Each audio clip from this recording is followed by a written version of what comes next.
Hi folks, it's Mark from Nomad Boat Building. There's one thing I hate seeing on a boat. It's chunky, ugly Oarlock pads. Man, look at these damn things. I mean, could be better. You put all this effort into a boat and then you just slap on any old block of wood to raise your Oarlocks up a little bit. It doesn't take a lot of work to make a nice, elegant looking Oarlock pad. Let's just jump right in and do that now. I got a mark on my thwart riser here where the thwart is, and this is a mock-up of the thwart. We just come square up from that edge.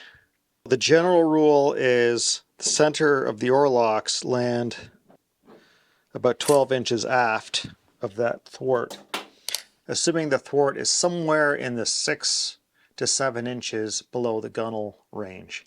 So this happens to land about 7 inches to the top of the thwart. If it's 6 inches, I will err on a little further back. If it's 7 inches, I'll err a little further forward. Now, a more accurate way to think of it is you could say that it lands 13 to 14 inches within an arc of that thwart edge. So this 12-inch mark lands like 14 inches almost on the money right there. You could say that encompasses the Oarlock pad too. Like say 14 inches is probably be good. So if you have a 1-inch Oarlock pad, you could swing it up a little higher. Here's my Oarlock material.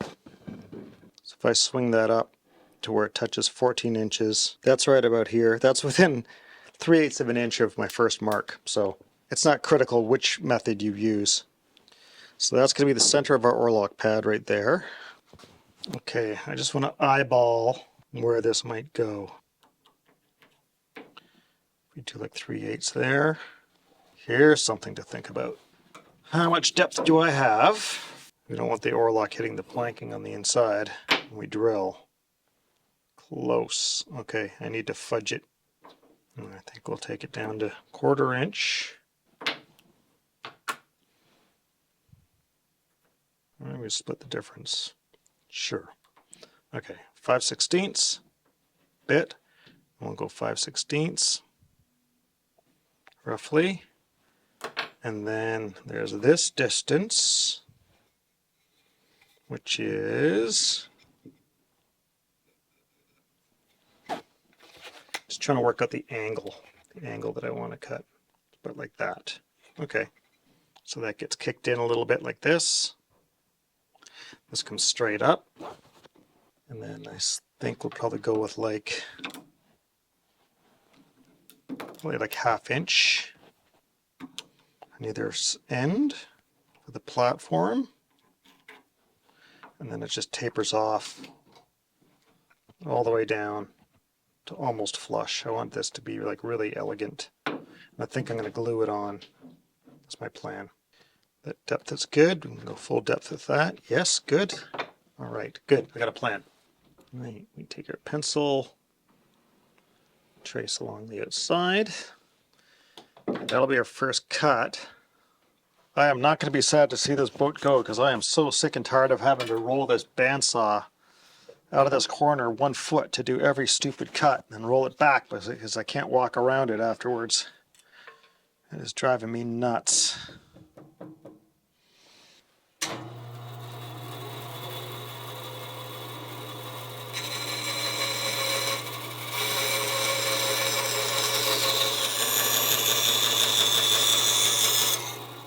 Now we clean those surfaces up.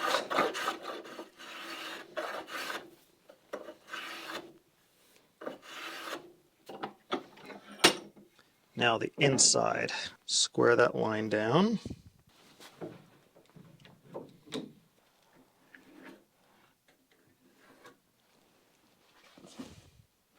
Okay, now we square up the table.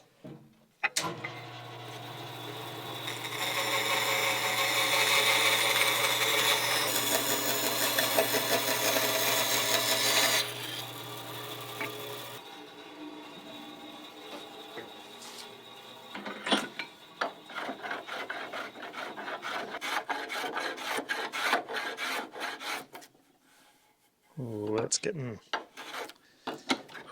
dodgy.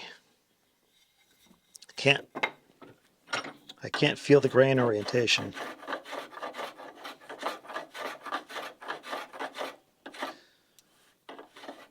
If I can't feel the grain orientation, I should probably tackle that on a sander.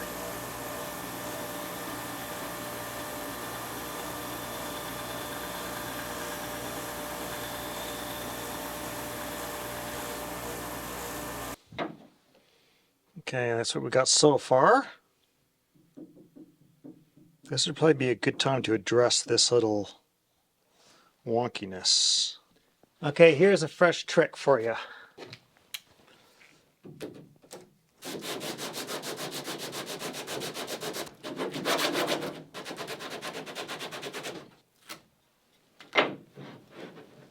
Yeah, that looks pretty darn good.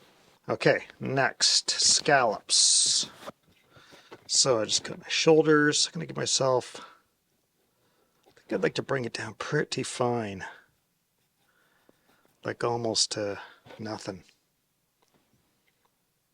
Give it just like barely 1/8 of an inch at the ends, I think. Okay. Let's see, what ship sweep do I have?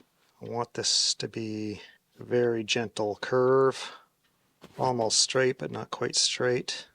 Okay, let's go with that.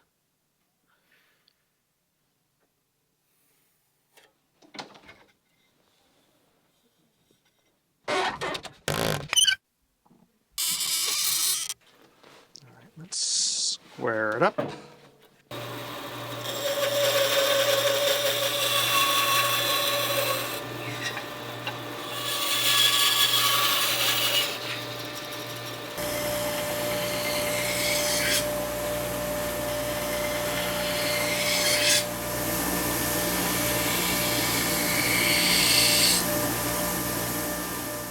Okay, here's what we got so far. And we're down there. Be careful not to lose my reference marks again. Let's transfer this one back onto here. I'm about to lose the top face.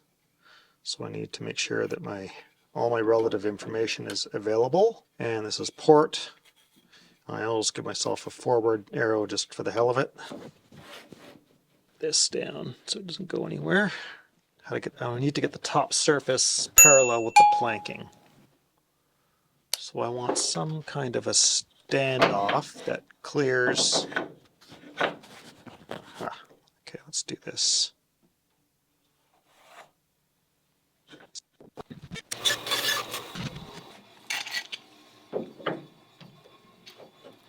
Okay, so what I want is this surface to be square to this. Take it down like that. Roughly.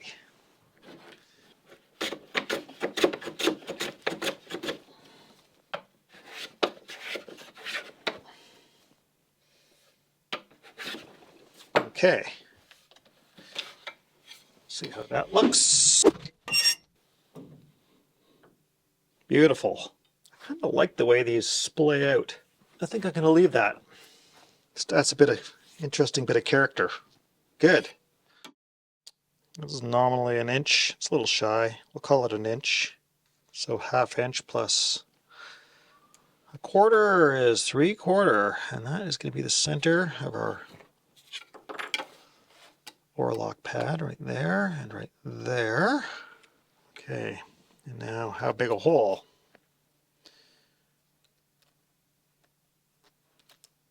You want it big enough there's a little bit of wiggle room. It's better that the stem has a little bit of wiggle room and then the shoulders are snug, at least in my opinion. We can always pot it in epoxy if it's too sloppy. 7/8. Okay, let's go set up the drill press. So I just want to make sure that we're squared up. Got this front edge tipped up a little bit so that this surface is square to that.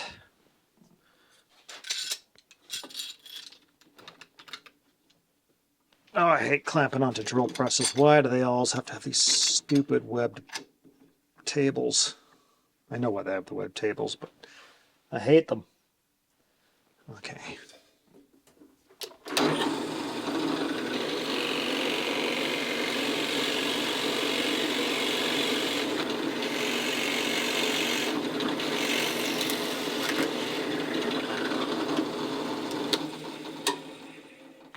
Okay, from here on out, these two pieces of hardware are individuals. So we'll mark one of them port, an arrow for forward, starboard, arrow for forward. Okay, so these guys, they're also going to rock around in here, so I usually start by just doing a little chamfer. Just enough chamfer to get these to stop rocking around.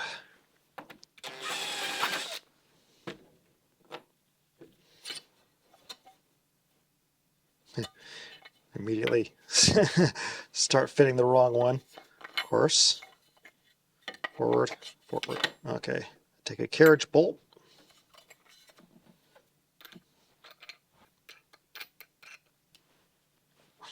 Clamp pads. That's nice and snug down. It's never a terrible idea to actually, you could go ahead and drill and screw this guy right on here. That's another way to do it. I'm just going to take a knife and incise around.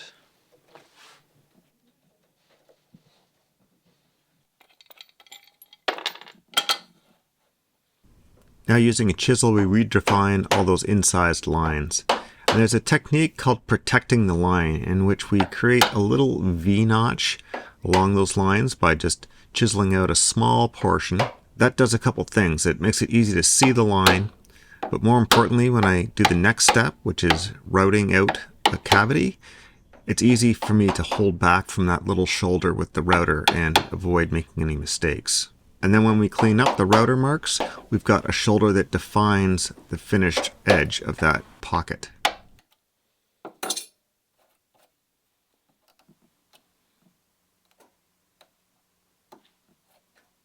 For this, I typically use a down spiral bit. I'll usually try and set it so it's just like a whisker high, like almost nothing proud.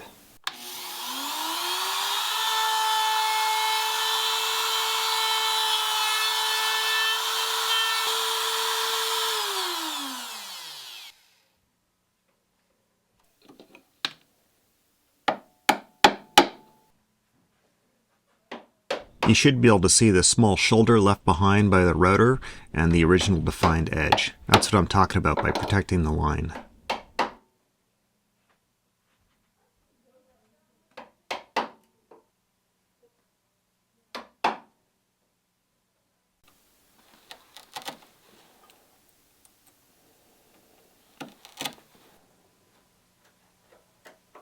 Now we just need to hog out a bit more material for the rough shape around the socket of the casting. You'll notice how the edge of my chisel looks pretty beat up. Black locust is unique in that it can be butter to plain in some orientations, and then the end grain can be absolutely brutal on your tools.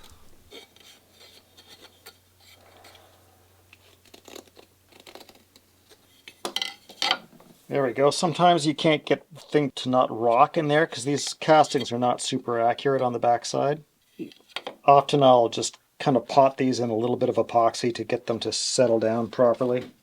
So we'll wait on drilling those out when this is on the gunnel, and we'll drill holes deep enough so that the screws pass right through the whole works. That's perfect. It's a little shy. A little bit of epoxy in the bottom of that won't hurt anything. That looks pretty sharp. Nice and low and elegant. I like that. There we go. So if we drop our socket in there, I'm just going to drill a pilot hole.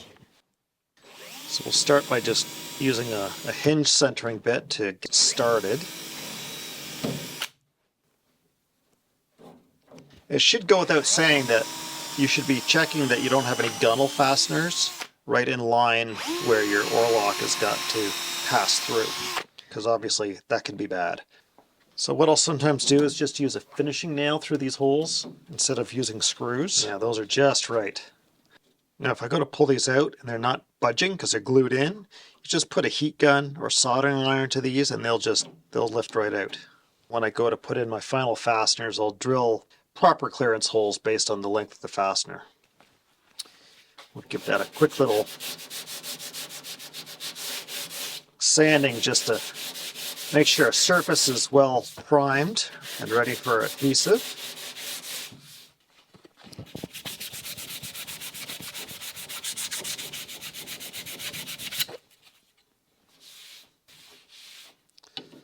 Now I think I'm going to tape off around this. I don't usually do this, but I feel like trying to keep the locust a little neater. I'm not going to bother taping the Oarlock pad itself, but I'm going to do the cap rail.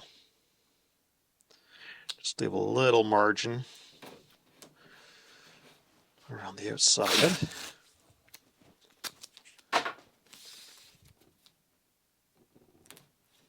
I don't recommend you leave tape on throughout the curing process when you do stuff like this, because epoxy has a great habit of gluing tape down along with itself. So this is really just to speed up the cleanup a little tiny bit. Okay, this is ready to go together. So we're going to use G-Flex 650 toughened epoxy. And it's always a good idea to read the instructions, especially dealing with chemical stuff. Now, if I were using an oily wood, I would be cleaning it with acetone or lacquer thinner or alcohol. I wouldn't categorize this black locust as being oily, so we'll just leave it the way it is. And we've sanded it with 80 grit sandpaper. So that's done. And now we just want to mix it. Gluing to wet surfaces and surfaces underwater. It's amazing that that's even possible. We're going to have to try that one day. Got a rag, some alcohol, got a mixing stick, we got our cup, we got our scale. We can mix this by volume. I find that hard to judge, so I'm going to mix it by weight. So I make note of the cup weight just in case I screw something up. Now we're supposed to be mixing this in a ratio of 1.2 to 1 for mixing by weight. You know what I've never done? Never checked the weight difference between the two things, because it doesn't specify. So let's see. Zero this out. 136.6, 158.6. So heavier on the resin. So 1.2 to 1. Let's just use the hardener first. So let's see. How much am I going to need? I'm going to say that's probably 1 Oarlock pad, 2 Oarlock pads. It's 5.8. Let's just take it up to 6.5. Okay. 6.5 times 1.2. 7.8. So we're going to zero it.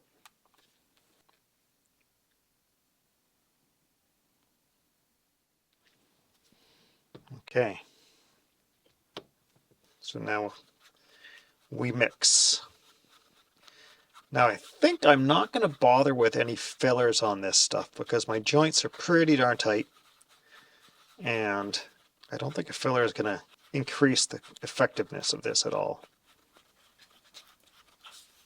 Typical time you want to stir is like 2 minutes.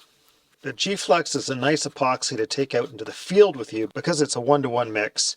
You can eyeball small quantities easily enough, and you don't need to have a whole pump system with you. However, I find the pumps a great convenience. I would favor bringing along a whole set of pumps and cans if I'm mixing up a large volume of epoxy. But if it's just a bunch of smaller stuff, by all means, this is a great way to go. Okay, that feels like it's pretty good. Let's get it onto the boat. So I'm going to just start by putting a thin layer on here just to make sure we're getting good saturation.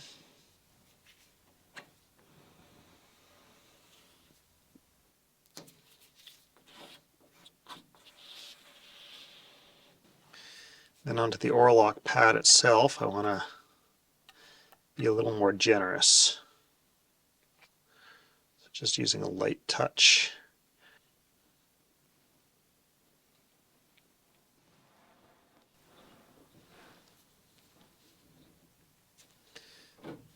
Go with this, the nails.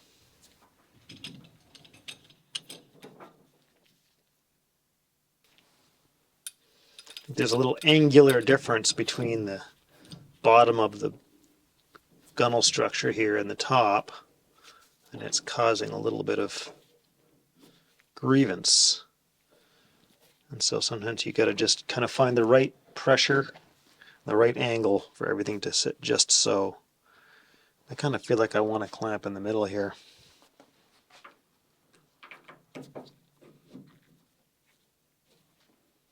There we go.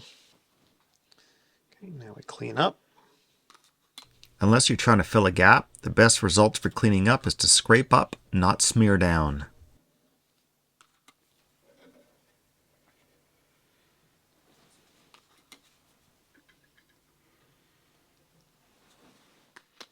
And lastly, get some solvent.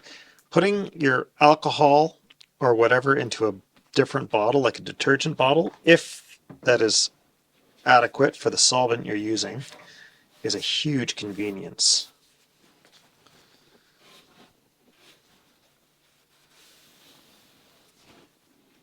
Now I'm going to leave this for a moment while I go and glue the other side, and we'll come back, because sometimes you get epoxy that takes a little while to work its way out of the joint.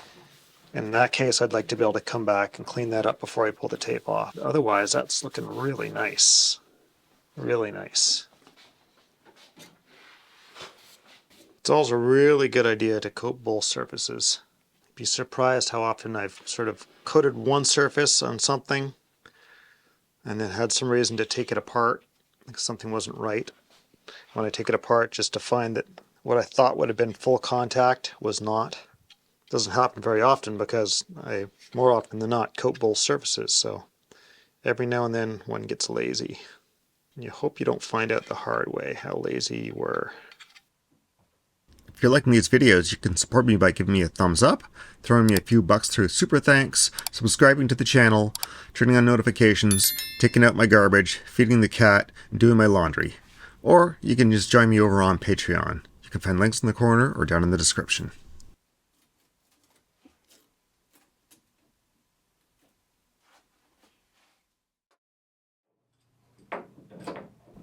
Our final step is to drill a hole for our oarlock to pass through.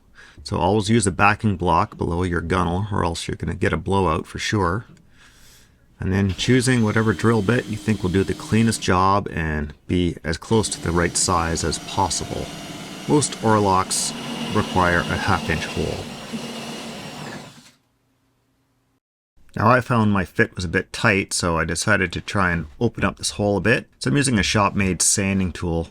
It's just a dowel with a split cut into it on the bandsaw, and you slip a bit of paper in there, and it works great for reaming out holes. I use these all the time.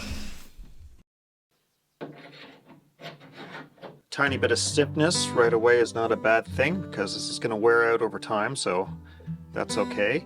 Everything looks pretty good to me.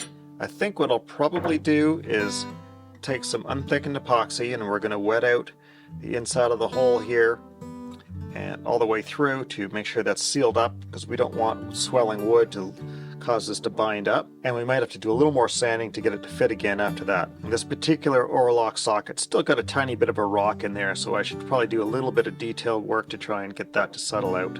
I don't think that's going to take much, but a little bit of rock like that, when it's in use, that could cause those fasteners to slowly start to work their way loose. If we can get it to sit rock solid, that would be the best thing to do. We could also achieve that by waxing our fitting and putting some thickened epoxy in around the fitting and then just installing it with that thickened epoxy in there so that it gives you an absolutely 100% rock solid finish.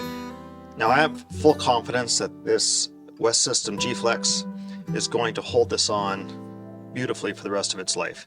If I was worried about this though, the first thing I would do is just make sure these fastening holes go a little bit deeper so that I'm fastening through into the inwale.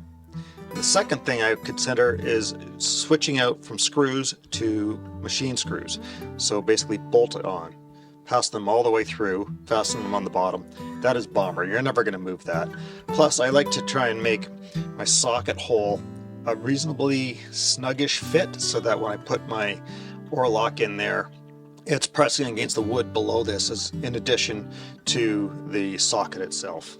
G-Flex is really useful anytime you have challenging woods to glue. Oak, for instance, is notorious for moving around a lot. It hangs on to other things that are just difficult to bond, like plastics. They'll hang on to oily woods nicely. They'll even hang on to damp woods. So let's do a little preview of what this is going to look like with a finish on it. Just use a bit of solvent here, some naphtha. Look at that. That looks gorgeous. I want to give out a big thanks to West System for sponsoring this video. I've been using West System products for 30 years now. I've never had a problem with them ever. A great lineup of products that are versatile. They've got a good refined assortment of products that allow you to find a solution for just about any situation. West System invented epoxy in wooden boat building, and I think their products have allowed a lot of beginners to embrace this craft and really take their skills up to a new level. Being able to build something confidently with the assistance of some West System products gives you a lot of peace of mind, so that if you're just a new builder, you can put something together that you can trust. There's a lot of different products available that are waterproof adhesives, but more often than not, I'm reaching for a West System product when I need to glue something on a wooden boat.